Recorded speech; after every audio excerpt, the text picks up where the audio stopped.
앞으로 이 두 사람에게 좋은 일만 있을 것 같은 그 시점부터 나쁜 일이 생기기 시작합니다. 이제는 뭐가 남은 거죠? 맞습니다. 두 사람이 싸울 일만 남은 거죠.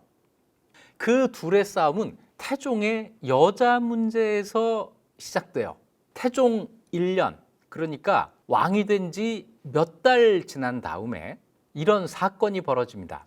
정비전, 이건 뭐냐면 정비가 살고 있는 전각, 다시 얘기해서 중전이 살고 있는 거기서 일하는 시녀와 환관 20명을 내쳤다. 이건 궁 밖으로 내쫓았다. 말하자면 시녀와 환관을 파직시켰다는 겁니다. 왜 그랬을까? 정비가, 이게 원경왕후에 살아있을 때 이름이에요. 임금이 궁인을 가까이 하는데 분개하여, 이 궁인은 궁궐의 여자죠. 궁녀예요. 이 궁녀를 가까이 하는데 분개해서 임금이 가까이 한 그 궁녀를 힐문했어요. 혼내줬다는 거죠.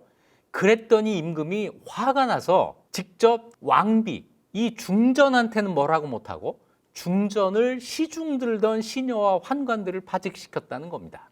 이 파직된 건 시녀 환관들이지만은 화를 내는 대상은, 이 화를 받아주는 대상은 중전이었던 거예요. 궁녀 때문에 부부싸움을 했다. 부부싸움을 참 이상한 방법으로 했는데 어쨌거나 이러면서부터 둘 사이에 불화가 바깥으로 드러나기 시작합니다. 이렇게 중전을 시중드는 시녀 환관을 내쫓은 다음에 태종이 아주 근본적인 해법을 찾으려고 해요. 이거 한 번으로 그칠 문제가 아니다. 내가 총애하는 궁녀한테 뭐라고 하다니, 제도적으로 그러지 못하게 만들어야지. 왕이니까 그런 생각할 수 있죠.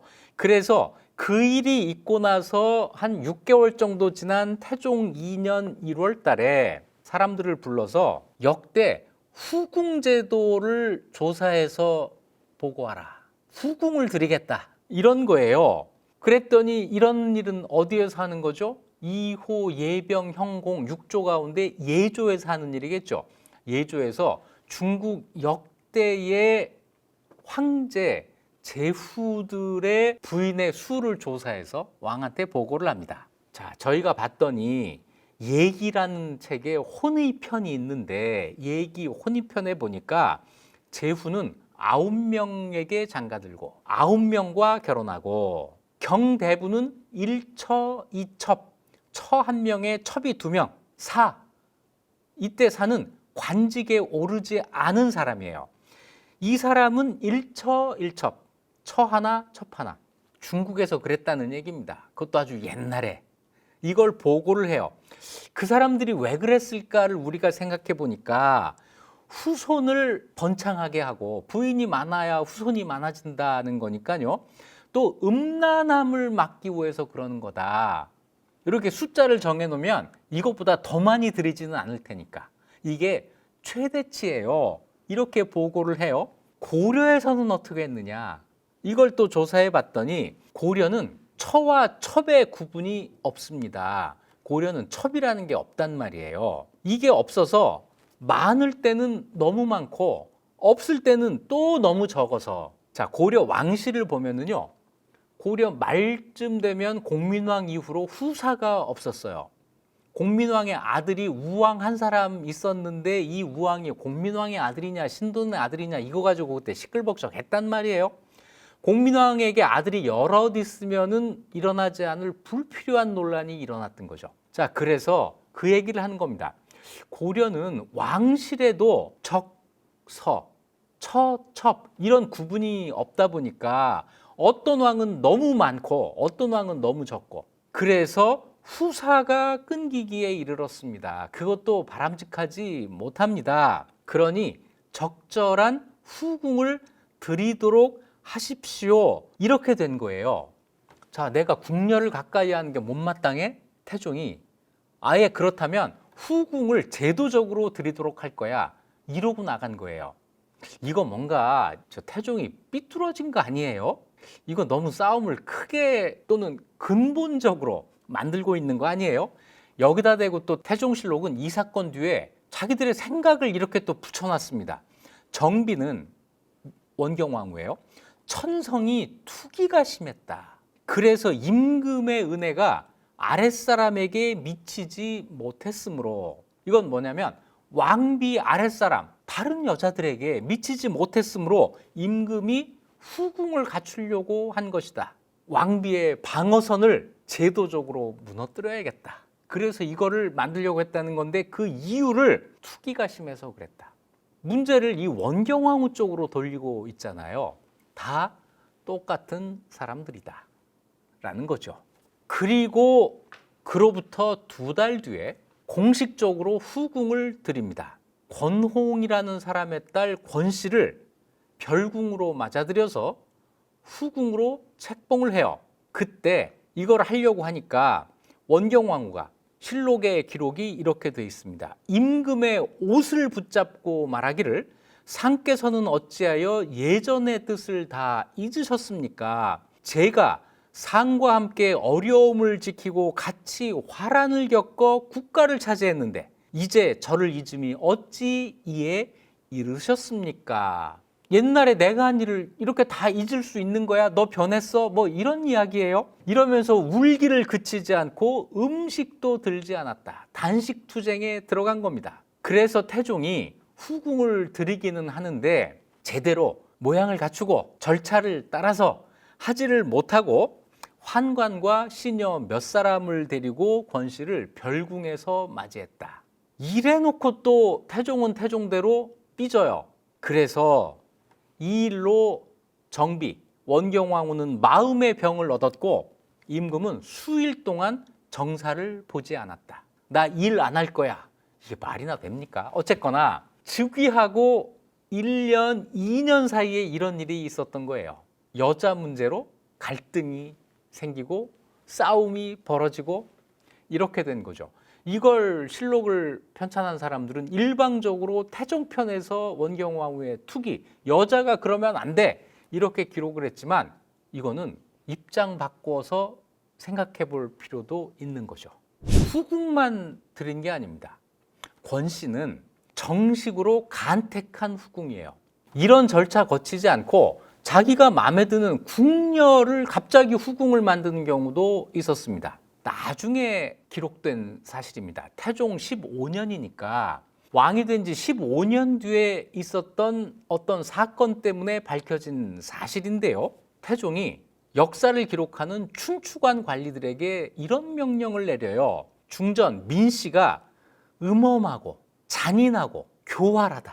자기 부인한테, 살아있는 부인한테, 왕비한테 이게 할 수 있는 말이에요. 그러면서 이비라고 하는 자기 서자예요. 궁녀와 사이에서 태어난 아들입니다.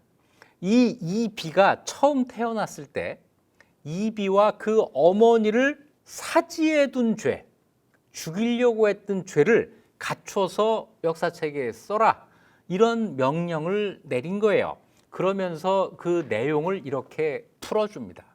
이모년, 이건 1402년, 그러니까 태종 2년, 태종이 왕이 된 지 2년 뒤에요. 민씨의 종으로 궁에 들어온 자가 임신을 했다. 이건 무슨 얘기냐면 누구 아이를 임신한 거예요? 태종의 아이를 임신한 겁니다. 그러니까 태종이 왕이 된 지 2년 정도 됐을 때 자기 부인을 따라서 궁에 들어온 부인의 종, 이 종을 가까이에서 아이를 갖게 한 거예요. 이러니까 아마 민씨가 그랬을 것 같아요. 이 종을 궁 바깥으로 쫓아냈습니다.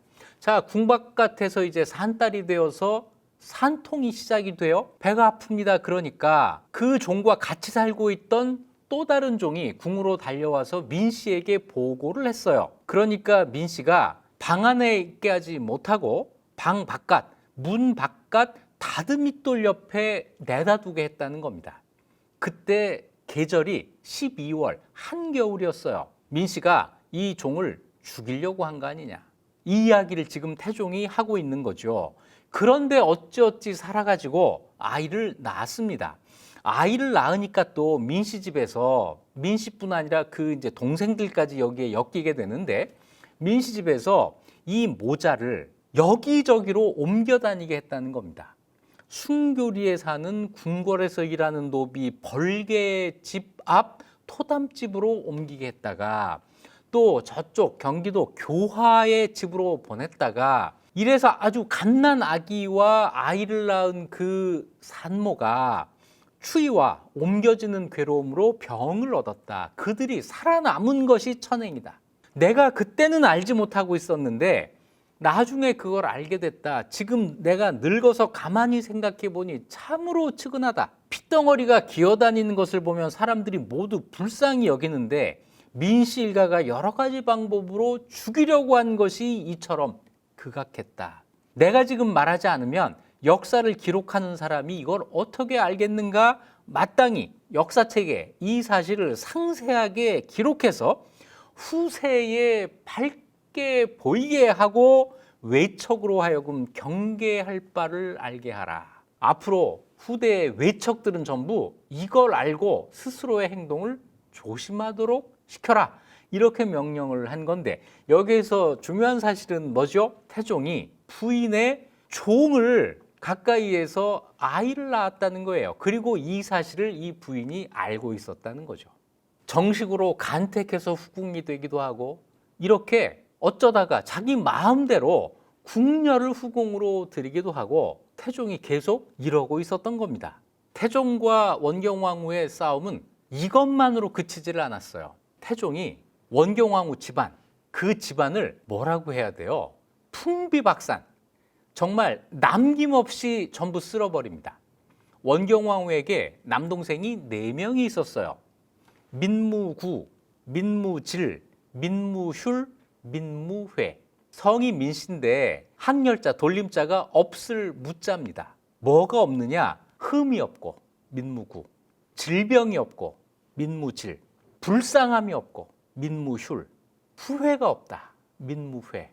아버지의 정말 최소한의 희망을 담은 이름입니다.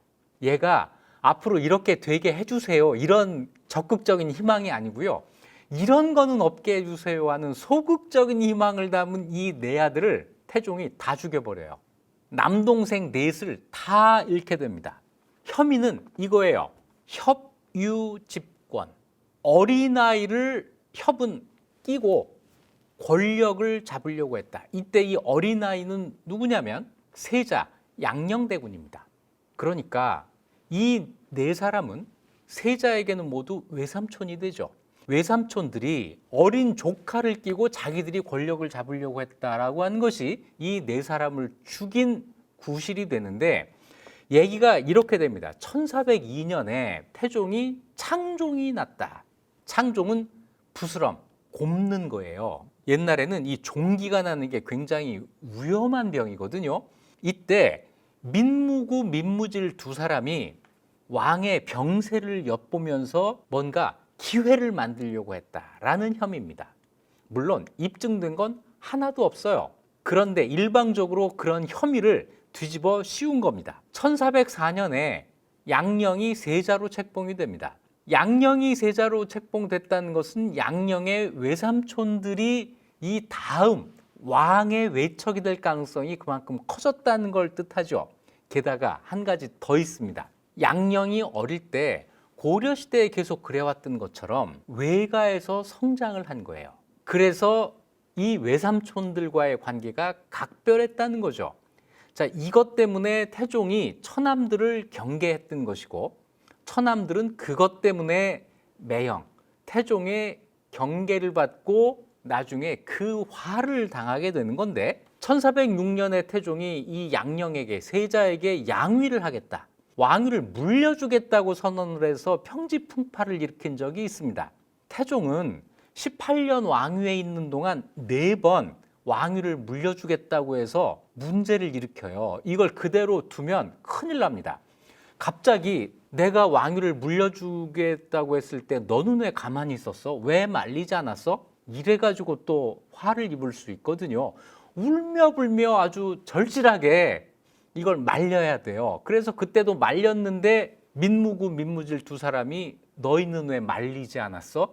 이렇게 된 거예요. 그래서 1407년에 유배를 갑니다.